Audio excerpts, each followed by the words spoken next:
Hello everyone, आपका the fundamental Baba channel में स्वागत है। मेरा नाम डीपी सिंह है। वीडियो स्टार्ट करने से पहले दो बातें ये ध्यान रखना है कि आप बिना सब्सक्राइब किए और लाइक किए अगर वीडियो देखोगे तो आपको चैप्टर का कुछ नहीं समझ में आएगा।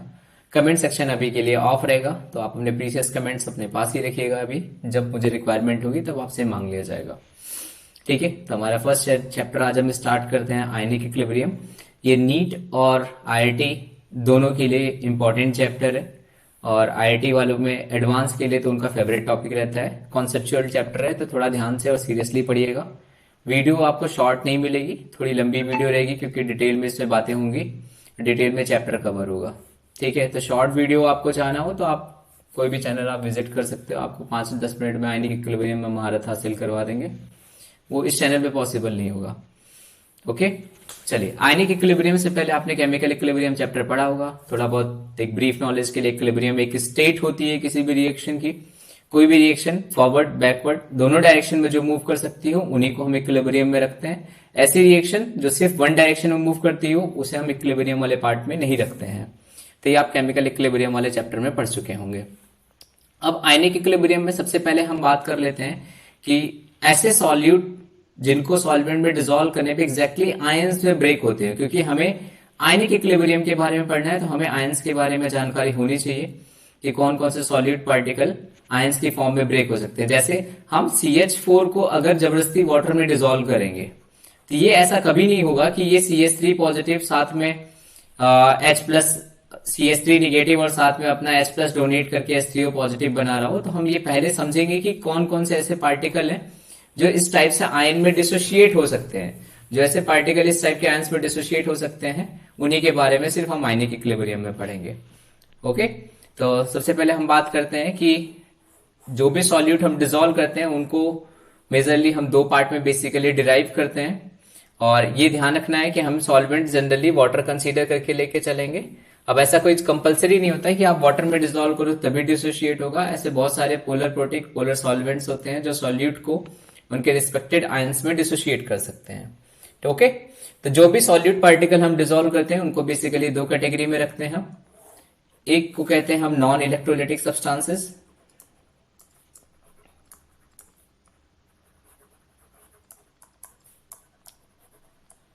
और दूसरे को हम कहते हैं electrolytic substances.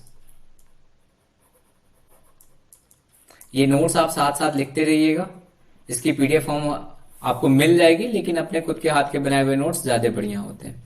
Non electrolytic substances किसे कहते हैं? जो डिसोशिएट नहीं होते हैं सॉल्वेंट में डिसॉल्व करने के बाद।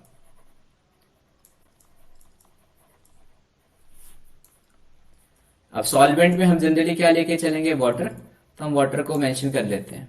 ठीक है, ये जनरली डिसोशिएट नहीं होते हैं वाटर में। जैसे फॉर एग्जांपल हमारा यूरिया हो गया, शुगर हो गया, तो ये आयंस की फॉर्म में डिसोशिएट नहीं होते। ये do not dissociate in the sense का मतलब ये नहीं है कि जैसे आप जबरदस्ती फिर पॉलीमर्स वाले क्वेश्चन ले आओगे, पॉलीमर हमने डिसॉल्व किया, देखो दो पार्ट में टूट गया। यहाँ do not dissociate in the sense का मतलब आयंस की फॉर्म में डिसोशिएट नहीं होते हैं। और इलेक्ट्रोलाइटिक सब्सटेंस का मतलब है इनकी टेंडेंसी होती है आयंस की फॉर्म में डिसोशिएट होने की, तो हैव टेंडेंसी टू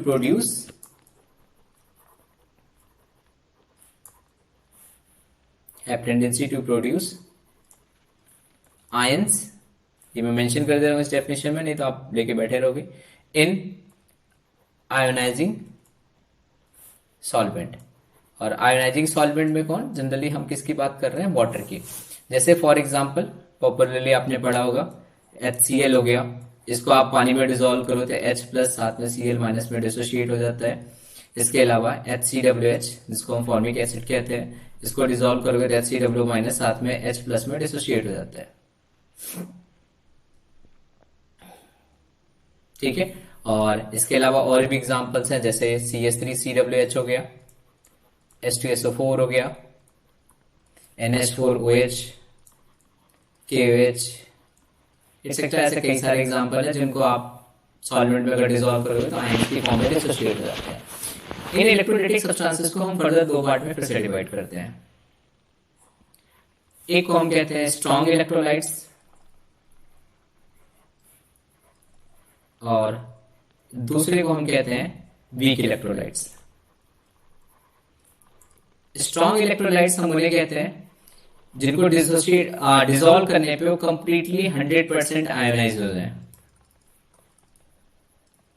उनका कोई भी पार्ट मॉलिक्यूल की फॉर्म में नहीं रहेगा। जैसे फॉर एग्जांपल NaCl, NaCl को अगर आप वाटर में मिलाओगे, जैसे फॉर एग्जांपल आप ऐसे कंसीडर कर लो कि मान लो हमने 1 मोल जैसे NaCl मिला रखा है वाटर में, अगर आप NaCl को मिलाओगे, डिसॉल्व करोगे, तो ये कंप्लीटली ये इस फॉर्म में रहेगा ही नहीं, ये Na प्लस एक्वस और साथ में Cl माइनस एक्वस की फॉर्म में डिसोशिएट हो जाएगा, और ये भी कितना जनरेट होगा 1 मोल, और ये भी कितना जनरेट होगा 1 मोल। उनको हम स्ट्रॉन्ग इलेक्ट्रोलाइट कहते हैं। जैसे फॉर एग्जांपल एक हमारा NaCl हो गया, HCl हो गया, H2SO4 हो गया, KOH हो गया, NaOH हो गया, ये स्ट्रॉन्ग इलेक्ट्रोलाइट्स हैं। वीक इलेक्ट्रोलाइट्स में इसमें लेस देन 100% आयोनाइजेशन होता है, मतलब अगर आप इनको डिसॉल्व करोगे तो कंप्लीटली 100% आयोनाइज नहीं होगा। जैसे फॉर एग्जांपल है आपका CH3CWH, NH4OH, HCN, इनमें क्या है, और भी बहुत सारे दुनिया भर के एग्जांपल हैं, उनको हम चैप्टर्स में आगे कवर करें। जैसे आपने मान लो CH3CWH लिया है, अब आप इसको वाटर में डिसॉल्व करोगे तो ये CH3CW माइनस एक्वस और H पॉजिटिव एक्वस की फॉर्म में ब्रेक हो जाएगा। लेट्स सपोज हम कर लेते हैं कि ये हमने 1 मोल लिया था, अगर हमने 1 मोल लिया है तो आपको यहाँ पर हो सकता है कि सिर्फ 0.1 मोल डिसोशिएटेड फॉर्म में मिले, और बाकी का सारा 0.9 मोल मॉलिक्यूल फॉर्म में मिले। ओके, तो ये हमारी कैटेगरी की दो ब्रॉड कैटेगरी इलेक्ट्रोलाइट्स थी, एक स्ट्रॉन्ग और एक वीक। Okay, thank you. बाकी हम एसिड बेस के बारे में नेक्स्ट लेक्चर में बात करेंगे।